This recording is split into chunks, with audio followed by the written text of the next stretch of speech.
उत्तराखंड में Covid curfew बढ़ाया गया। इस खबर के साथ 10 अगस्त की सुबह 6 बजे तक कोविड कर्फ्यू को बढ़ा दिया गया है और इसके लिए शासन ने कोविड कर्फ्यू के एसओपी को भी जारी कर दिया है। कर्फ्यू में पहले की ही तरह सारे प्रतिबंध रहेंगे, लेकिन कोरोना वैक्सीन की जो दोनों डोज है अगर किसी ने ले ली है तो वो बिना जांच के उत्तराखंड में एंट्री ले सकता है अपने सर्टिफिकेट के साथ। सामाजिक, राजनीतिक, मनोरंजन या फिर सांस्कृतिक ऐसे हर समारोह के लिए अभी भी अनुमति चाहिए ही होगी। पर्यटन स्थलों की बात कर लें तो वीकेंड पर पहले की तरह जिला अधिकारियों को ही फैसला लेने का अधिकार होगा कि वो किस तरीके से सख्ती लेते हैं, वो किस तरीके से भीड़ को देखते हुए मैनेज करते हैं पूरी सिचुएशन, तो ये उनके अधिकार क्षेत्र में होगा। लेकिन कुल मिलाके 10 अगस्त तक कोरोना कर्फ्यू बढ़ाया गया है एहतियात के तौर पर। हालांकि आपको बताएं स्कूल खुल चुके हैं, 9वीं से 12वीं तक के कल ही कुछ बदलाव जरूर किए जा रहे हैं, लेकिन एहतियात के तौर पर सभी चीजों को एक साथ हरी झंडी नहीं दिखाई जा रही है। तो पहले की तरह जितने भी प्रतिबंध हैं वो सब अभी भी लागू होते हैं, लेकिन एक बदलाव है, अगर किसी ने वैक्सीन की दोनों डोज ले ली है तो वो उत्तराखंड में एंटर कर सकता है अपने सर्टिफिकेट के साथ। ये एक नया बदलाव है।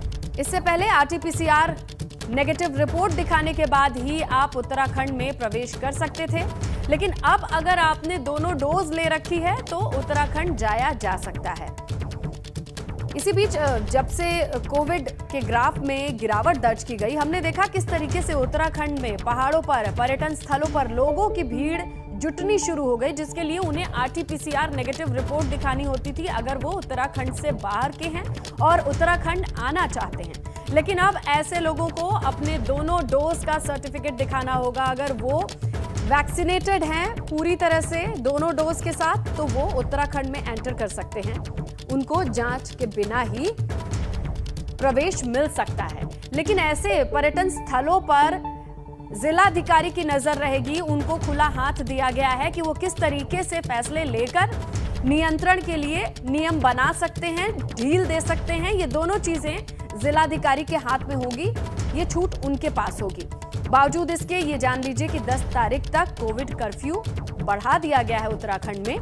पहले की ही तरह सारी चीजें, नियम कानून में कोई खास बदलाव नहीं किया गया है, सिवाय इसके कि अगर बाहर से उत्तराखंड में कोई प्रवेश करना चाहता है, खासकर पर्यटकों की हम बात करें, क्योंकि सीजन के साथ पर्यटक आना शुरू हो जाते हैं उत्तराखंड में, तो उन्हें अपने दोनों डोज के सर्टिफिकेट दिखाने होंगे। चलिए ज्यादा जानकारी के लिए हमारे सहयोगी पंकज राणा का रुख करते हैं देहरादून से सीधा और उनसे जानने की कोशिश करते हैं। तो पंकज, 10 तारीख तक के लिए ये कर्फ्यू फिर से एक्सटेंड किया गया है, छूट के तौर पर और कौन कौन सी चीजें आई हैं, जरा बताइए।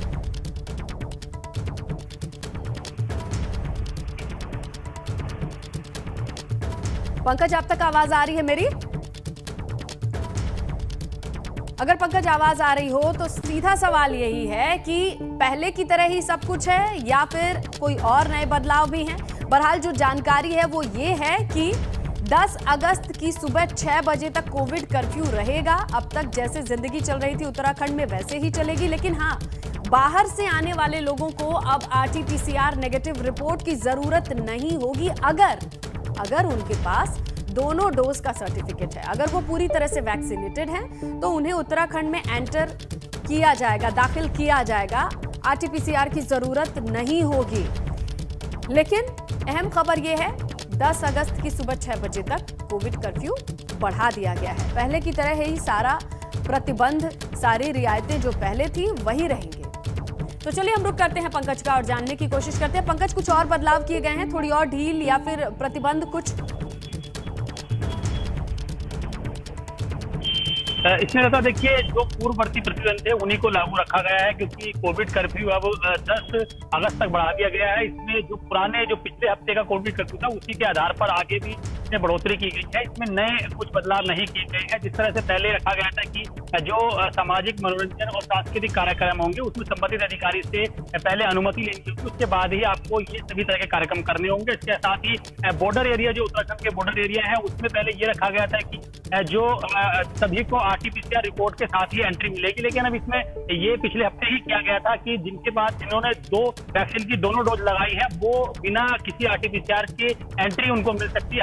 हवाई सेवा से, रेल मार्ग से और बस से कोई भी यात्री यदि उत्तराखंड में प्रवेश करता है तो वो बिना RT-PCR रिपोर्ट के आ सकता है, लेकिन उसको पहले अपना सर्टिफिकेट दिखाना होगा कोरोना वैक्सीन की दोनों डोज का। इसके साथ साथ ही जो स्कूलों को लेकर एक नई गाइडलाइन सरकार ने जारी की थी वो यथावत रखी गई है, क्योंकि कल से स्कूल खोल दिए गए हैं, उसमें नया कोई बदलाव नहीं किया गया है। इसके साथ साथ ही जिम, सिनेमा हॉल और जो अन्य जो इंस्टीट्यूट है या यूं कहें जो कोचिंग सेंटर है उनमें 50% क्षमता के साथ उन्हें खोला गया है। सुप्रीम कोर्ट 50% की क्षमता के साथ खोला गया। बाजारों को खोलने के लिए पहले 8 बजे से रात 10 बजे तक की अनुमति दी, रात शाम 10 बजे तक की अनुमति दी गई थी। आज अब इसी वक्त अब भी यही व्यवस्था लागू की गई है। इसके साथ साथ ही जो व्यवस्थाएं पूर्ववर्ती कोरोना कर्फ्यू के दौरान लागू की गई थी उन्हीं को यथावत रखा गया है। तो ये कह सकते हैं कि सरकार जिस तरह से लगातार कोरोना का ग्राफ नीचे गिर रहा है उत्तराखंड में, उस पर अभी भी बहुत ज्यादा ढील देने की गुंजाइश नहीं सरकार देख रही है। उसी के मद्देनजर ये कोरोना कर्फ्यू अब 10 अगस्त तक बढ़ा दिया गया है। उसके बाद भी अगर सरकार को लगता है कि कोरोना कर्फ्यू पूरी तरह से समाप्त नहीं होता या आंकड़े बढ़ते हैं तो आगे भी इसको बढ़ाने की संभावना बन सकती है, लेकिन अभी भी सरकार ये मानकर चल रही है कि क्योंकि तीसरी वेव आने वाली है तो तीसरी वेव के मद्देनजर इस तरह की सख्ती अभी बरत रही है। हालांकि जो दिन का वक्त होता है उस वक्त बाजारों में काफी संख्या में भीड़ होती है और तमाम जो लोग हैं वो खरीदारी करने पहुंचते हैं। इसमें बहुत ज्यादा सख्ती नजर नहीं आ रही है। लोग अब जो कोरोना के मामले कम हो रहे हैं उनको अब लग रहा है कि कोरोना पूरी तरह से जाने लगा है, इसलिए जो लोग हैं वो लगातार बाजारों में जा रहे हैं, अलग अलग तरह से खरीदारी कर रहे हैं। तो ये बड़ा गंभीर मसला है कि लोग अब पूरी तरह से कोरोना से अब डर नहीं रहे, इसलिए बाजारों में जा रहे हैं। तो अब ये देखना होगा कि सरकार जो कोरोना के ग्राफ को कम करने के लिए कर्फ्यू लगा रही है, बिल्कुल लोगों के अंदर बिल्कुल। अब उसकी गंभीरता कितनी रहती है ये वक्त के साथ ही तय होगा, क्योंकि अब ढील का दायरा काफी ज्यादा दिखाई दे रहा है प्रशासन की ओर से या फिर लोगों की ओर से, ये साफ तौर पे नजर आ रहा है। आपका शुक्रिया पंकज तमाम जानकारी के लिए।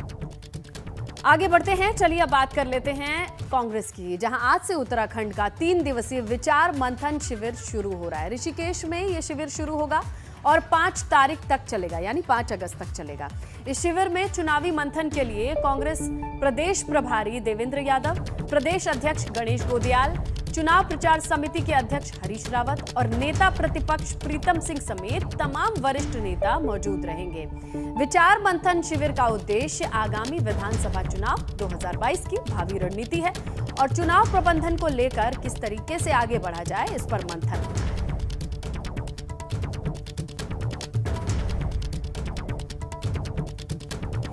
तो कांग्रेस अब जमीन पर उतर के तमाम पदाधिकारियों के साथ बैठकर आज मंथन करने जा रही है और 5 तारीख तक ये शिविर चलेगा। बाकी की डिटेल रवि कैंतुरा हमारे सहयोगी देहरादून से जुड़े हैं, उनसे लेते हैं। रवि, ये बताइए कि किस तरीके की रूपरेखा है, कौन कौन शामिल हो रहा है, क्या कुछ जानकारी है? बिल्कुल स्नेहा, देखिए आज से ये चिंतन शिविर जो शुरू हो रहा है, मंथन शिविर पूरे चुनावों को लेकर है और ऐसे में कांग्रेस की शुरुआत जो है ऋषिकेश में आज से होने जा रही है। 5 अगस्त तक 3 दिवसीय शिविर है और इसमें सीधे तौर पर अब कांग्रेस पूरी तरीके से चुनावी मोड़ में आ चुकी है, क्योंकि कुछ ही वक्त बाकी है 2022 के विधानसभा चुनाव के लिए। तो ऐसे में कांग्रेस को अपनी वापसी करनी है। इसमें मुख्य तौर पर अगर हम बात करें तो इस वक्त जो है कांग्रेस के प्रदेश प्रभारी देवेंद्र यादव, इसमें चुनाव संचालन समिति के अध्यक्ष हरीश रावत और प्रदेश अध्यक्ष गणेश गोदियाल और साथ ही नेता प्रतिपक्ष प्रीतम सिंह इसमें मुख्य तौर पर शामिल रहेंगे और इसके साथ ही जितने भी पदाधिकारी हैं जिनको जो जिम्मेदारियां सौंपी गई हैं वो तमाम लोग इसमें शामिल रहेंगे। आज का जो शिविर है पहला दिन है और पहले दिन में जो चुनाव संचालन समितियों के जो जितने भी सदस्य हैं वो सदस्य तमाम जो है अपनी रणनीतियां, भावी रणनीतियों को लेकर आज उनके समक्ष रखेंगे और साथ ही साथ आज इन तमाम वो जानकारियाँ ली जाएगी कि उन्होंने आगे के लिए किस तरीके की रणनीति अपने अपने तौर पर तैयार की है।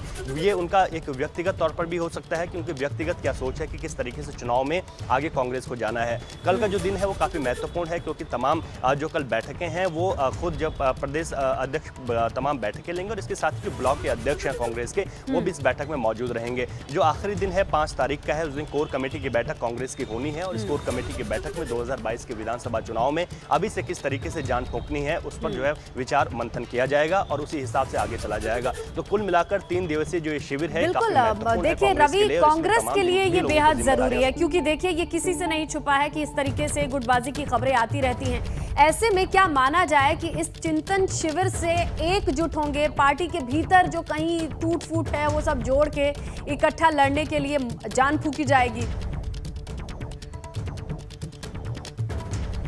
निश्चित तौर पर देखिए स्नेहलता, जहां बीजेपी की अगर हम बात करें तो उनको युवा मुख्यमंत्री के तौर पर पुष्कर सिंह धामी मिले हैं, वहीं यहां भी युवा के तौर पर जो है गणेश गोदियाल मिले हैं। लेकिन गोदियाल के सामने सबसे बड़ी चुनौती है उन तमाम समीकरणों को साधने की जो हम हमेशा ही बात करते हैं कि पार्टी हमेशा ही दो धड़ों में बटी हुई नजर आती है। और हरीश रावत जो है एक अलग तरीके से चलते हैं, प्रीतम सिंह गुट एक अलग तरीके से चलता है। इन तमाम लोगों को साधने की जरूरत है, क्योंकि 2022 में भी अगर इस तरीके से धड़ों में कांग्रेस बढ़ती हुई नजर आती है तो शायद उतनी अच्छी तरीके से वापसी करना उनके लिए आसान नहीं होगा। तो गोदियाल के सामने सबसे बड़ी चुनौती यही है कि संगठन और सरकार, संगठन के जितने पदाधिकारी हैं उन तमाम लोगों को, नेताओं को, वरिष्ठ नेताओं को एकजुट होकर आगे चलाना है। इस बार एक नया समीकरण यह भी बना है क्योंकि 4 कार्यकारी अध्यक्ष भी बनाए गए हैं। इन 4 ही अध्यक्षों को जो है जिम्मेदारियां सौंपी जाएंगी, इस तरीके की भी खबरें हैं। ये भी कांग्रेस के कई नेता कह रहे हैं कि जो भी इस वक्त कार्यकारी अध्यक्ष बने हैं वो चुनाव ना लड़ें बल्कि चुनाव को लड़ाने का काम करें। तो ऐसे में तमाम इन लोगों को मनाना होगा, तमाम लोग एकजुट होकर आगे बढ़ेंगे। तो 2017 में जहां 11 सीटों पर कांग्रेस सिमट गई थी उत्तराखंड में, शायद वो स्थिति इस वक्त ना हो। बिल्कुल, हर किसी को एक सेम पेज पर आना होगा अगर एक साथ चुनाव साधने की कोशिश करनी। और देखते हैं क्या ये मंथन शिविर वो प्लेटफॉर्म बनता है जहां से ऐसा हो सके। आपका शुक्रिया। विधानसभा चुनाव को देखते हुए भारतीय जनता पार्टी ने अपनी कमर कसनी शुरू कर दी है। चुनावी रण को जीतने के लिए कार्यकर्ताओं को जीत का मंत्र दिया जा रहा है, जिसे लेकर वन मंत्री डॉक्टर हरक सिंह रावत ने भाबर मंडल कार्य समिति की बैठक में हिस्सा लिया। बैठक में सरकार की उपलब्धियों को जन जन तक पहुंचाने का संकल्प लिया गया। कार्य समिति की बैठक में आज मुझे उपस्थित होने का मौका मिला है और हम सब लोगों ने बूथ स्तर पर भारतीय जनता पार्टी को कैसे मजबूत किया जा सके, पूरा संगठन भाबर मंडल में हर वार्ड में हर बूथ पर किस तरह हम सक्रियता दिखा सकते हैं, सोशल मीडिया हो उस पर जो भारतीय जनता पार्टी के सकारात्मक काम हैं, चाहे राष्ट्रीय स्तर के हों चाहे प्रदेश सरकार के द्वारा किए गए काम हों, वो हम जन जन तक पहुंचाएं। अल्मोड़ा के जागेश्वर मंदिर में पुजारियों के साथ अभद्रता मामले में पूर्व सीएम हरीश रावत ने मौन व्रत रखा। मौन व्रत पर बैठने से पहले उन्होंने भगवान शिव को जल चढ़ाकर आराधना की। दरअसल शनिवार को भाजपा सांसद धर्मेंद्र कश्यप ने मंदिर समिति के प्रबंधक भगवान भट्ट और पुजारियों के साथ गाली गलौज की थी, जिसके बाद उनके खिलाफ केस भी दर्ज कराया गया। अब पूर्व सीएम ने मौन व्रत रखकर विरोध दर्ज किया है।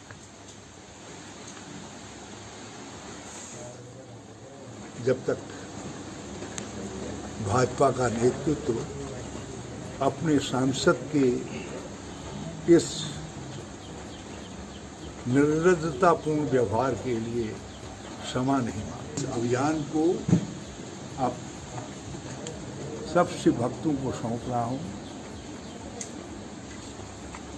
और अपना मौन उपवास समाप्त। सीएम धामी आज सचिवालय में बैठक करेंगे। शाम 4 बजे अधिकारियों के साथ सीएम की ये बैठक है, जिसमें अलग अलग विषयों पर चर्चा होनी है।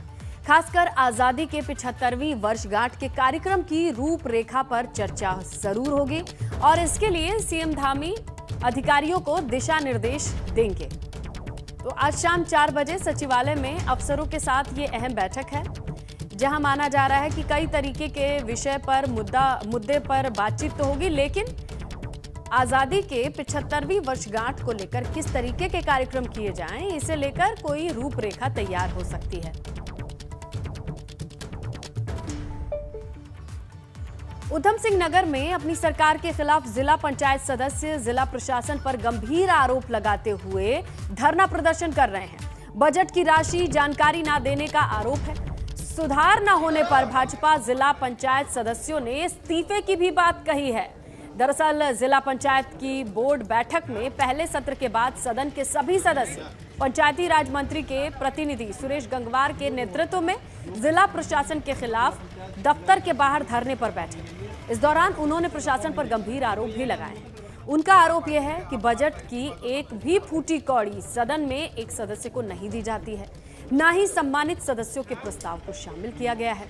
पंचायती राज मंत्री के प्रतिनिधि और जिला पंचायत अध्यक्ष के पति सुरेश गंगवार ने बताया कि 1 साल पहले ही जिला योजना के 16 सदस्यों का चुनाव निर्विरोध हो चुका है, लेकिन अभी तक उन्हें जिलाधिकारी के द्वारा प्रमाण पत्र भी नहीं मिला है।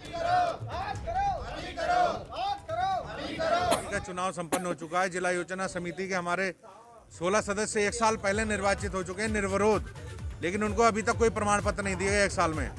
और जो जिला योजना समिति का सदन है, वो सदन जिला पंचायत का 16 सदस्य होते हैं उसमें, और शायद 5 सदस्य नगर निगम, नगर निकाय, नगर पंचायत से होते हैं। बाकी प्रभारी मंत्री इसके मंत्री होते हैं, जिला पंचायत अध्यक्ष इसके उपाध्यक्ष होते हैं। तो ये लोग गोपनीय प्रभारी मंत्री से अपना अनुमोदन करा लेते हैं और किसी के संज्ञान में कुछ नहीं आता।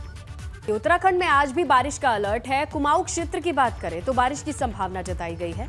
5 अगस्त तक उत्तराखंड में भारी बारिश के भी अलर्ट हैं।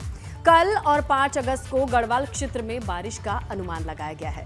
तो मौसम विभाग की ओर से अलर्ट जारी किया गया है। कहां कहां बारिश होनी है, कहां ज्यादा बारिश होनी है, इन अलर्ट पर नजर रखना बेहद जरूरी है। देखिए, आज भी अलर्ट है कई क्षेत्रों में, और आज से 5 तारीख तक बारिश के जगह जगह अलर्ट जारी किए गए हैं। कुमाऊं क्षेत्र की बात करें तो भारी बारिश की संभावना बताई जा रही है। कुमाऊं के जिलों में 5 अगस्त तक उत्तराखंड में भारी बारिश के अलर्ट हैं। कल और 5 अगस्त को गढ़वाल क्षेत्र में बारिश का अनुमान जताया जा रहा है, और आज भी कई जगह पर अलर्ट है। तो क्षेत्रवार तरीके से जगह जगह अलर्ट की खबर मिल रही है। आज से 5 तारीख तक, जहां आज की बात करें तो आज भी अलर्ट है भारी बारिश के, और 5 तारीख तक माना जा रहा है कि कुमाऊं या गढ़वाल क्षेत्र में ज्यादा बारिश हो सकती है।